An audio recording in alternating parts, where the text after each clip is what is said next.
காளியை சிவன் சமாதானப்படுத்தி இருந்தாலும் பார்வதி இன்னும் சிவன் மேல கோவத்துல தான் இருக்காங்க, வருத்தத்துலாம் இருக்காங்க அப்படிங்கறதோட போன எபிசோட் முடிச்சிருந்தோம். இன்னைக்கு எபிசோட்ல அவங்க வருத்தத்துக்கான காரணத்தை லட்சுமி அவங்க கிட்ட கேட்டுட்டு இருக்காங்க பார்வதி கிட்ட. பார்வதி அதுக்கு என்ன சொல்றாங்க அப்படின்னா, தாய்மைங்கிற எண்ணமே ஆனந்தத்தை தருது, ஆனா அதுக்கான பிராப்தமும் எனக்கு இல்லை அப்படின்னு சொல்லி பார்வதி வருத்தப்பட லட்சுமி ஆச்சரியமா கேட்கறாங்க, நீங்க என்ன சொல்றீங்க? நீங்க மகாதேவரோட மனைவி, இயற்கையோட வடிவம், இயற்கைக்கு எப்படி புத்திர பாக்கியம் இல்லாம இருக்கும் அப்படின்னு கேட்கறாங்க. இந்த கேள்விக்கான விடையும் எனக்கு தெரியல, இதுக்கான காரணமும் எனக்கு புரியல அப்படிங்கிறாங்க பார்வதி. என்னுடைய வாழ்க்கை போன எப்படிப்பட்டதுன்னு உங்களுக்கு தெரியுமா? எங்க போகணும், எப்படி போகணும்னு தெரியாத ஒரு குழப்பமான பயணம். ஆனா அந்த பயணத்தோட ஒரே லட்சியம் மகாதேவர வாழ்க்கை துணை அடையிறது மட்டும்தான் அப்படின்னு சொல்லிட்டு பார்வதி அவங்களுடைய கடந்த காலத்தை பத்தி பேசுறாங்க. பூர்வஜனம் இல்ல, கடந்த காலத்தை பத்தி பேசுறாங்க. இப்போ இதுல பார்வதி கொஞ்சம் வித்தியாசமா காமிக்கிறாங்க. இந்த எண்ணம் எப்படி வந்ததுன்னு எனக்கு தெரியல, அவர் இல்லாத வாழ்க்கை வீண் அப்படிங்கறத மட்டும் நான் தெரிஞ்சிருந்தேன் அப்படின்னு சொல்லிக்கிட்டே அவங்க நடந்து வரதை காமிக்கிறாங்க. அங்க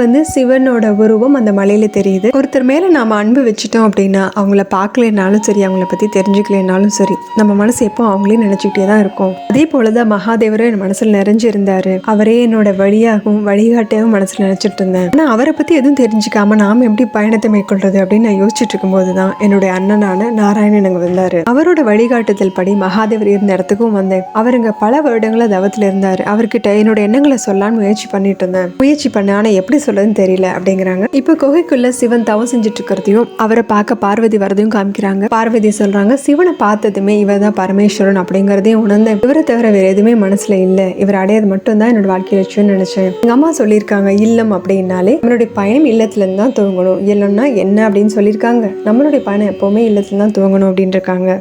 ஏன்னா நம்ம எங்கே போனாலும் திரும்ப சேரணும்னு நமக்கு மனசில் தோன்ற ஒரு இடம் அப்படின்னா அது நம்ம வீடு தான். ஆனால் மகாதேவரை பார்த்ததுமே என்ன தோணுச்சுன்னா, இல்லம் அப்படிங்கிறது, வீடு அப்படிங்கிறது நம்மளோட எல்லா பயணங்களும் முடிகிற ஒரு இடமா தான் எனக்கு தோணுச்சு. ஏன்னா அந்த இடத்துக்கு வந்துட்டோம்னா நமக்கு திரும்ப வேற எங்கேயுமே போகணும்னு தோணாது. மகாதேவருக்கு கைலாயத்தை பார்த்ததும் இதுதான் என்னோட இல்லம் அப்படிங்கிற எண்ணமும் எனக்கு தோணுச்சு. இப்படியே பார்வதி சிவனை பார்த்த தருணங்களை விவரிச்சுட்டே போறாங்க. அவரை பார்த்ததுமே என்னோட எல்லா பிரம்மைகளுமே முடிவடைஞ்சிச்சு. பிரம்மையோட ஆரம்பம் முடிவு எல்லாமே அவர் தான். இப்போட எல்லா ரகசியங்களும் அவரோட ஜடாமுடியில் தான் இருக்குன்னு தோணுச்சு. எல்லா படைப்புகளும் அவரோட பாதங்கள்ல இருந்தது அப்படின்னு சொல்ல சொல்ல அவரோட பாதங்கள்ல எல்லா படைப்புகளையுமே பிரபஞ்சத்தை காமிக்கிறாங்க. இதை உணர்ந்ததுமே எனக்கு அழுகிறதா சிரிக்கிறதானே தெரியல, அதை நான் எப்படி உங்களுக்கு உணர்த்த முடியும் அப்படின்ட்டு அவரை பார்த்துக்கிட்டே அப்படியே அங்கேயே உட்காந்துடுறாங்க. அவங்க அவரை பார்த்துட்டே இருக்கணும் போல இருந்தது அப்படின்னு சொல்லிட்டு அங்கேயே உட்காந்துடுறாங்க. பூர்வ ஜென்மத்தோட தொடர்பினால பார்வதி அங்க வந்திருந்தாலும் கூட பார்வதியோட உணர்வுகள் அவங்களுடைய கோணத்துல இருந்து பார்த்து இந்த சீன் ரொம்ப அழகா எடுத்திருக்காங்க. அவருக்காக நான் என்ன வேண்டிக்குவேன், என்னோட வேண்டுதலே அவர் தானே, அவர்கிட்ட என்ன வரம் கேட்க முடியும், என்னோட வரமே அவர் தானா, மனசுல இருக்க குழப்பங்கள்லாம் தீர்றதுக்கு என்ன மந்திரங்களை சொல்றது, அப்போ எனக்கு அவருடைய நாமம் தான் ஞாபகத்துக்கு வந்தது அப்படின்னு சொல்லிட்டு அவங்க ஓம் நம சிவாய அப்படின்னு சொல்லி மந்திரத்தை உச்சரிக்க ஆரம்பிக்கிறாங்க. ஓம் நம சிவாய, ஓம் நம சிவாய, ஓம் நம சிவாயன்னு அவங்க அப்படியே உச்சரிச்சுக்கிட்டே அவங்களும் தவத்துல அப்படியே உட்காந்துடுறாங்க. இதோட இந்த எபிசோட் முடியுது. அடுத்த எபிசோட்ல பார்க்கலாம். நம்ம சேனலை சப்ஸ்கிரைப் பண்ணுங்க, லைக் பண்ணுங்க, ஷேர் பண்ணுங்க, பெல் பட்டன் பிரஸ் பண்ணுங்க. தேங்க்யூ.